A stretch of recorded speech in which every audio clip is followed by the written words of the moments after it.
الحمد للہ وکفی والصلاة والسلام علی سید الانبیاء والمرسلین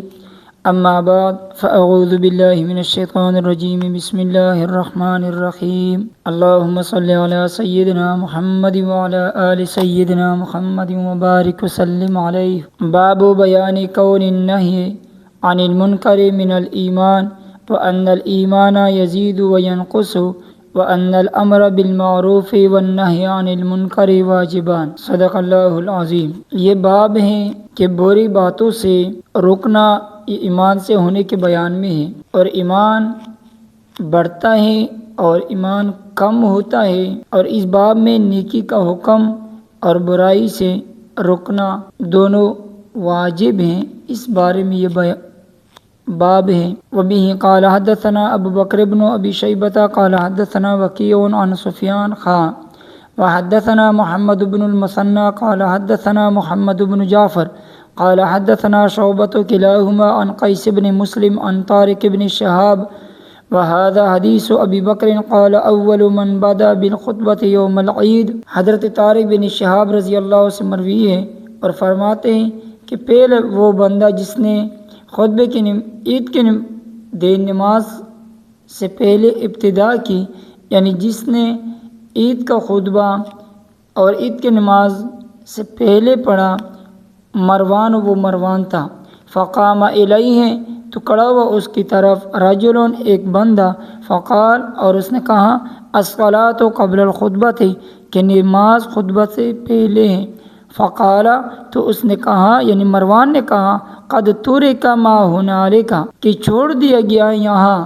یعنی یہ کام اب چھوڑ دیا گیا، اب خطبہ جو ہے وہ نماز سے پہلے ہے۔ فقال ابو سعید تو ابو سعید خدری نے کہا اما ھذا فقد قضى ما علیہ سمعت رسول اللہ صلی اللہ علیہ وسلم، بہرحال اس نے تحقیق کر لیا اس کہاں پر جو اس پر لازم تھا، میں نے سنا حضور صلی اللہ علیہ وسلم سے یقول کہ وہ فرما رہے تھے من رأى منکم منکرا کہ جو دیکھے تم میں سے کسی برائی کو فلیغیرہ بیدہ تو اس کو چاہیے کہ اس کو منع کر دے اپنے ہاتھوں سے، اپنے ہاتھ سے اس کو روک دے۔ فإن لم يستطع بس اگر وہ طاقت نہ رکھے فبلسانہ تو اپنی زبان سے برا کہیں، فإن لم يستطع اگر وہ زبان سے بھی طاقت نہ رکھے فبقلبہ تو اپنے دل میں برا مانے، وذالک اضعف الایمان اور یہ سب سے کمزور ایمان ہے۔ وبه قال حدثنا ابو قریب محمد بن العلاء قال حدثنا ابو معاویہ قال حدثنا الاعمش عن اسماعیل بن رجاء عن ابیہ عن ابی سعید الخدری وعن قیس بن مسلم عن طارق بن شہاب، طارق بن شہاب سے روایت ہے عن ابی سعید الخدری رضی اللہ تعالی عنہ وعنہم فی قصۃ مروان، ابو سعید خدری سے بھی وحدیث ابی سعید الخدری عن النبی صلی اللہ علیہ وسلم بمثل حدیث شعبۃ وسفیان۔ وبه قال حدثني عمرو الناقد وابو بکر بن النضر وعبد بن حمید واللفظ لعبد قالوا حدثنا یعقوب بن ابراہیم بن سعد قال حدثني ابی عن صالح بن کیسان عن الحارث عن جعفر بن عبد الله بن حکم عن عبد الرحمن بن المسور عن ابی رافع عن عبد الله بن مسعود، عبداللہ ابن مسعود سے روایت کرتے ہیں، وہ فرماتے ہیں کہ ان رسول اللہ صلی اللہ علیہ وسلم قال بے شک حضور صلی اللہ علیہ وسلم نے ارشاد فرمایا ما من نبی کہ کوئی نبی ایسا نہیں ہے بعثہ اللہ فی امت قبلی کہ اللہ نے اس کو بھیجا ہو کسی امت میں مجھ سے قبل، الا کان له من امتہ مگر وہ ہوتے تھے اس کے پاس اس کے امت میں سے حواریون و اصحاب کچھ دلی دوست اور صحابی یاخذون بسنتہ کہ وہ اس کے طریقے کو لیتے تھے، ویقتدون بامرہ اور اس کے حکم کی اتباع کرتے تھے۔ ثم انما تخلف من بعدہم خلوف پھر بے شک پیچھے آئے ان کے بعد پیچھے آنے والے، یقولون وہ کہتے ہیں ما لا یفعلون جو کرتے نہیں ہے، ویفعلون اور وہ کرتے ہیں ما لا یؤمرون جس کا حکم نہیں دیا جاتا۔ فمن جاہدہم بیدہ پس جو جہاد کرے ان سے ہاتھ کے ساتھ فہو مؤمن تو وہ مؤمن ہے، ومن جاہدہم بلسانہ فہو مؤمن اور جو جہاد کرے ان سے زبان کے ساتھ پس وہ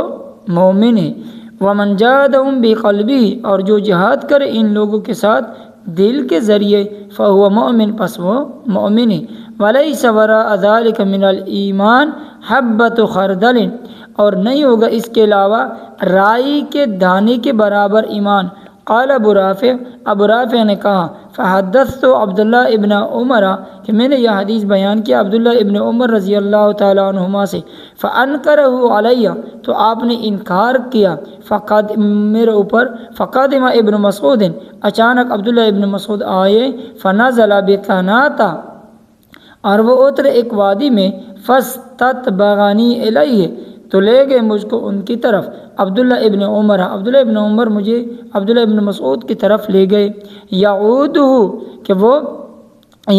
اس کو عیادت کرنے چلا،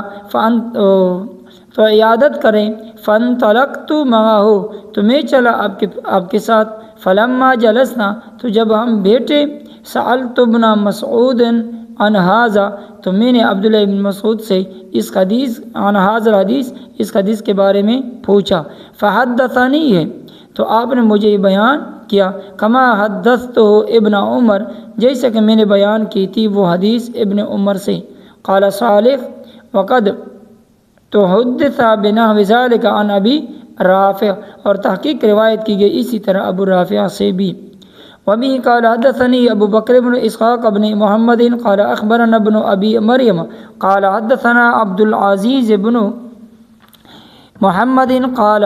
اخبرني الحارث بن الفضيل الخطمی عن جعفر بن عبد الله بن خکم عن عبد الرحمن المسور بن مخرمة عن ابی رافع مولى النبی صلی اللہ علیہ وسلم، یہ عن عبد الله بن مسعود ان رسول اللہ صلی اللہ علیہ وسلم قال ما كان من نبی الا وقد كان له حواریون، کہ بے شک حضور صلی اللہ علیہ وسلم نے ارشاد فرمایا کہ نہیں کوئی نبی، تحقیق ہوتے تھے ان کے دلی دوست،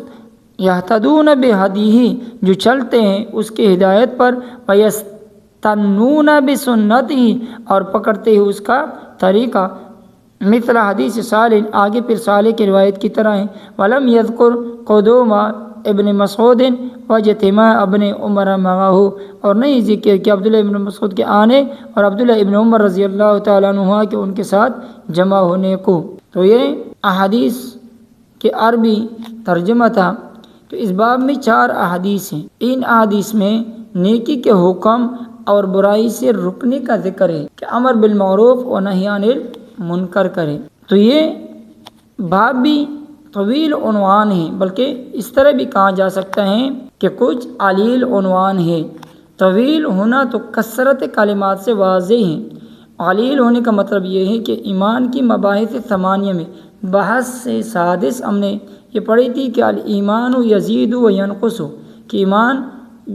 بڑھتا ہے اور گھٹتا ہے۔ تو اقوال اور استدلال وہیں گزر چکے ہیں، البتہ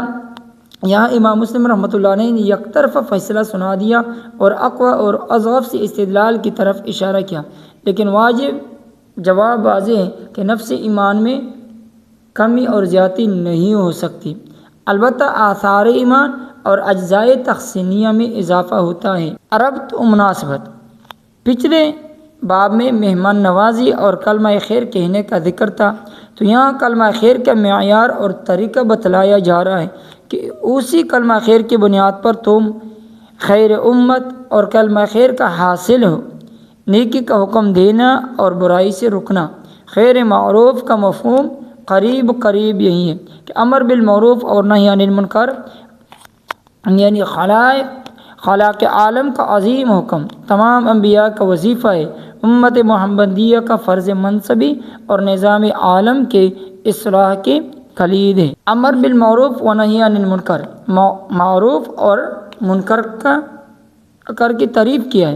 کہتے ہیں کہ معروف کا معنی ہے جانا پہچانا، واضح نمایاں، منکر کا معنی ہے آنجان اوپرا، یعنی جس کو شریعت نے نیکی کہا وہ معروف ہے، جس کو شریعت نے قبیح قرار دیا وہ منکر ہے۔ اول کو کرنا ضروری ہے، ثانی کو چھوڑنا ضروری ہے۔ پھر ادنا سے اعلیٰ معروف کے درجات ہوتے، بڑی چھوٹی منکرات کے بھی اقسام ہیں، جو ادنا پر عمل کرے گا اس کا ثواب پائے گا، جو اعلیٰ پر عمل کرے گا وہ اعلیٰ ثواب پائے گا۔ انشاءاللہ اگلی جو مزید تشریح اس حدیث کے وہ اگلے درس میں پڑھیں گے، اور اگلے جو درس ہے اس کی تشریح وہ درس بھی اس حدیث کی، اس باب کی تشریح پر مشتمل ہوگی، اور اس میں 3 طبقات کا ذکر ہے، علماء، امراء اور عوام، کہ علماء کی کیا ذمہ داری ہے، امراء کی کیا ذمہ داری ہے، اور عوام کی کیا ذمہ داری ہے، اور اسی کے اندر حضور صلی اللہ علیہ وسلم نے ان 3 قسم جو طبقات ہیں ان کی ذمہ داری بتا دی ہے۔ تو انشاءاللہ اگلے درس میں اس پر بات کریں گے۔ صدق اللہ العظیم۔